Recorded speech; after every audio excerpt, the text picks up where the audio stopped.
बिस्मिल्लाहिर्रहमानिर्रहीम अस्सलामु अलैकुम वरहमतुल्लाहि वबरकातुहू। मौजूद तलबा कराम, उम्मीद है आप सब खैरियत से होंगे। आज की इस वीडियो में एक्सरसाइज 1.18 टॉपिक हमारा है कंपाउंड प्रपोर्शन, उसको डिस्कस करेंगे। इससे पहले हमने सिंपल प्रपोर्शन को पढ़ा कि प्रपोर्शन क्या होता है, और प्रपोर्शन से पहले हमने पढ़ा था रेशियो क्या होती है। तो भाई जो रेशियो के लिए हमने पढ़ा था कि अगर मेरे पास दो क्वांटिटीज़ एक जैसी हों, यानी कि 2 किलोग्राम और 12 किलोग्राम, ऐसे दो क्वांटिटी के यूनिट सेम हो, same two quantities of same kind, उनका कंपैरिजन करवाएं तो वो हमारे पास रेशियो बनता है। तो बच्चों जब हम दो रेशियोज़ में कंपैरिजन करवाते हैं तो वो हमारे पास प्रपोर्शन बनता है, और जब प्रपोर्शन का कंपैरिजन करवाएंगे तो वो हमारे पास कंपाउंड प्रपोर्शन बनता है। तो डेफिनेशन लिखी हुई है, द रिलेशनशिप बिटवीन टू और more proportion is known as compound proportion.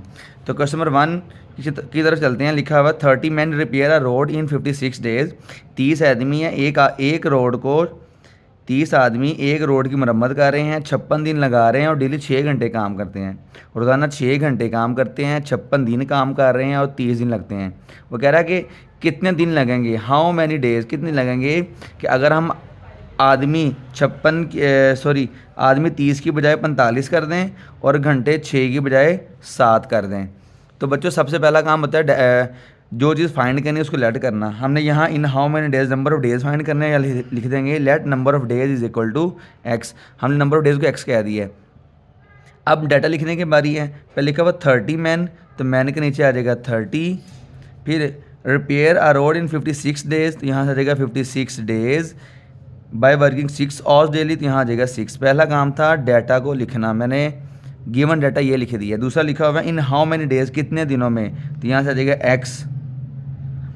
45 man will repair the same road by working 7 hour. तो बच्चों यहाँ मैंने ऐसे ही डाटा लिख दिया है। पहला काम हमेशा होता है कि चेक करना कि ये डायरेक्ट है या इनडायरेक्ट प्रपोर्शन है, तो उसके लिए हम एक्स वालों का एरो हमेशा ऊपर को लगाते हैं। एक्स वाला का एरो ऊपर को लग गया। अब यहाँ से चेक करना है कि ये डायरेक्ट प्रपोर्शन है या इन्वर्स प्रपोर्शन है। तो बच्चों देखेंगे डायरेक्ट प्रपोर्शन है या इन्वर्स प्रपोर्शन है। करना इसमें ये होता है कि इस एक्स वाले का आपने पहले इसके साथ रिलेशन शो करवाना है, फिर आपने एक्स वाले का इसके साथ रिलेशन शो करवाना है, जैसे नज़र आ रहा है आपको। ठीक है, देखें पहले आप इन दोनों का रिलेशन शो करवाएंगे कि मैन और डेज का क्या रिलेशन है।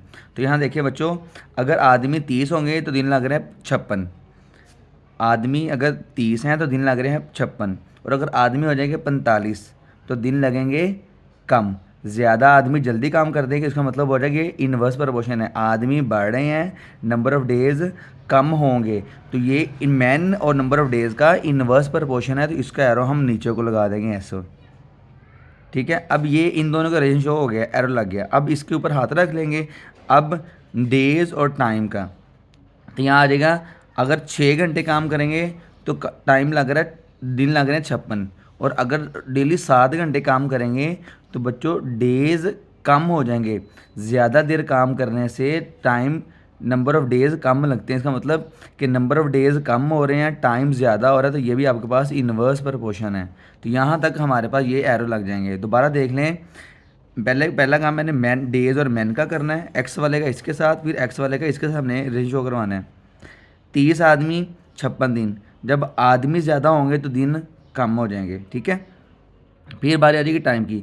6 घंटे काम करेंगे तो टाइम लग रहा है 56 डेज लग रहे हैं, और अगर ज़्यादा देर काम करेंगे तो दिन कम हो जाएंगे। तो बच्चों ये भी इन्वर्स प्रपोर्शन है। ऐसे करने के बाद अब बारी आ जाए इनको लिखने की। तो यहाँ लिखते होते हैं एक्स ओवर 56, एक्स के ऊपर एरो की टेल है, तो x over 56 is equal to का साइन लगा के यहाँ एरो की टेल 30 पे है, तो यहाँ से आ जाएगा 30 over 45 multiply by 6 over 7। Multiply का साइन लगा के साथ ही ये 6 ओवर 7 लिखना है। फिर यहाँ से x is equal to 30 over 45 multiply by 6 over 7। ये यहाँ डिवाइड था, यहाँ आके मल्टीप्लाई बाय 56, यहाँ मल्टीप्लाई हो जाएगा। कटिंग हो सकती है तो कटिंग करते नहीं है, 7 1 ज़ा 7, 7 8 ज़ा 56। फिर यहाँ से 15 2 ज़ा और 15 3 ज़ा और 3 1 ज़ा और 3 2 ज़ा, तो मैं यहाँ आ जाएगा x इज़ इक्वल टू 2 2 ज़ा 4 4 8 ज़ा 32। आपको 32 डेज लगेंगे। ठीक है, यहाँ आप लिख सकते हैं लास्ट पे, सो 32 डेज, सो इन 32 डेज, तो इन 32 days 45 men repair road by working 7 hour daily, by working 7 hours daily. तो सब बच्चों क्वेश्चन नंबर हमारा 1 कवर हो जाएगा। अब क्वेश्चन नंबर 2 की तरफ बढ़ते हैं।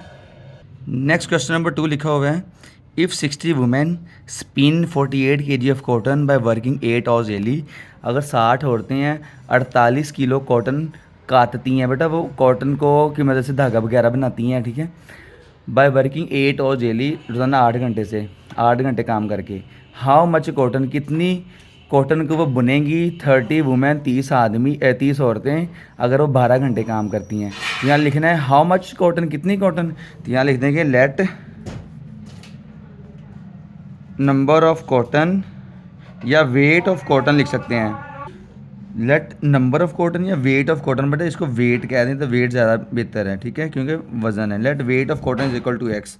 अब किस किस का रिलेशन है हमारे पास बच्चों रिलेशन है कॉटन का, ठीक है। कॉटन को यहाँ लिख देंगे किलो में।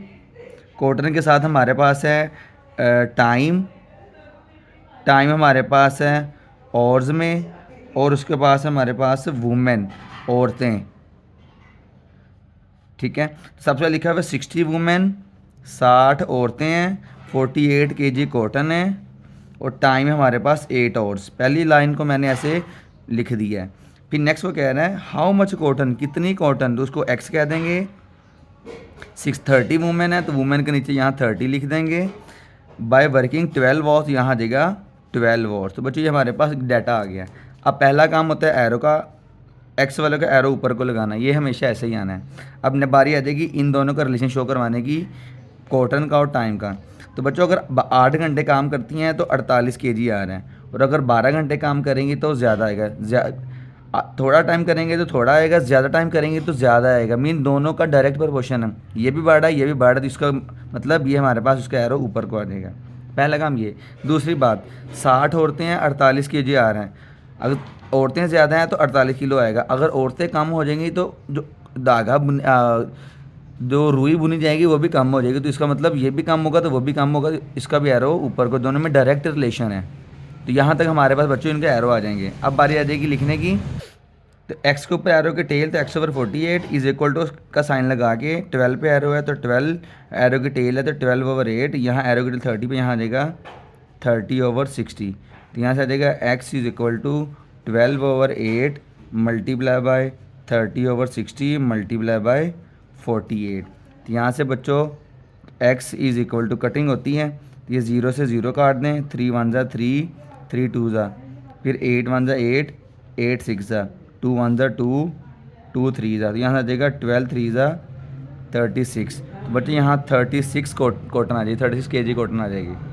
सो 36 kg cotton will 30 women spin. तो यहाँ से बच्चों क्वेश्चन नंबर 2 हमारा ये कवर हो जाएगा। क्वेश्चन नंबर 3 है नेक्स्ट, इसके बाद हमारे पास if the price of a carpet 8 metre long and 3 metre wide is that, 8 metre लंबा और 3 मीटर चौड़ा कारपेट है, उसकी प्राइस ये दी है। What will be the price of 12 metre long and 6 metre wide carpet. तो बच्चों प्राइस हमने निकालनी है, उसने लंबाई और चौड़ाई दी हुई है, तो यहाँ सबसे लेट की है। अब हमारे पास यहाँ आ जाएगी जो चीज़ फाइंड करनी है वो हमेशा पहले हमने फाइंड करना है प्राइस। यहाँ आ जाएगा price ratio length ratio width. अब डाटा लिखने की बारी आ जाएगी। तो यहाँ प्राइस हमारे पास पहले है 6288 6288। लेंथ हमारे पास है 8 मीटर और विड्थ हमारे पास 3 metre. What will be the price, कितनी प्राइस होगी if 12 metre long and 6 metre wide, 6 metre wide हमारे पास ये अगर कारपेट हो। तो हम एक्स की एरो का टेल ऊपर को ऐसे लगा देंगे। अब बारी यहाँ से 8 मीटर होगा तो इतने पैसे, अगर 12 मीटर होगा तो फिर ज़्यादा लंबा तो ज़्यादा पैसे, तो इसका मतलब ये भी डायरेक्ट प्रोपोर्शन है। फिर 3 मीटर चौड़ा हो तो बच्चों अगर 3 मीटर चौड़ा है तो उसके पैसे हैं इतने, क्योंकि इसका लेंथ की बात ख़त्म, विड्थ की बारी है ना। 3 मीटर चौड़ा है तो पैसे इतने, और अगर 6 मीटर हैं तो कितने, मीन ज़्यादा चौड़ा होगा तो फिर ज़्यादा पैसे पे करने पड़ेंगे ना। इसका मतलब विड्थ के बढ़ाने से पैसे भी बढ़ रहे हैं, तो ये इसके आप लोगों के पास याद रहेगा ये डायरेक्ट प्रपोर्शन। तो अब डायरेक्ट प्रपोर्शन का एरो मैंने ऊपर को लगा दिया, क्योंकि इसका एरो ऊपर तो इसका एरो भी ऊपर को लगाना है। अब लिखने की बारी यहाँ आ जाएगा x/6/288 इज़ इक्वल टू, यहाँ से 12/8 मल्टीप्लाई यहाँ से 6/3, यहाँ से x is equal to 12/8 multiply 6/3 multiply by 6/288। Cutting जहाँ होती है वहाँ कटिंग कर देनी है बच्चों आप लोगों ने। 3 1 3, 3 2 6, 4 2 8, 4 3 12, फिर 2 1 और ये 2 से 2 कट गया, तो यहाँ से आ जाएगा आपके पास x इज़ इक्वल टू, इसको दोनों को मल्टीप्लाई करवाएं, 3 8 24, 3 8 24 प्लस 2 के 26, 3 2 6 प्लस 8 और 3 6 18। तो बच्चों हमारे पास आ जाएगा ये अमाउंट, इतने पैसे आ जाएंगे हमारे पास अगर हमारी कारपेट की लेंथ 12 मीटर और विड्थ 6 मीटर हो जाएगी।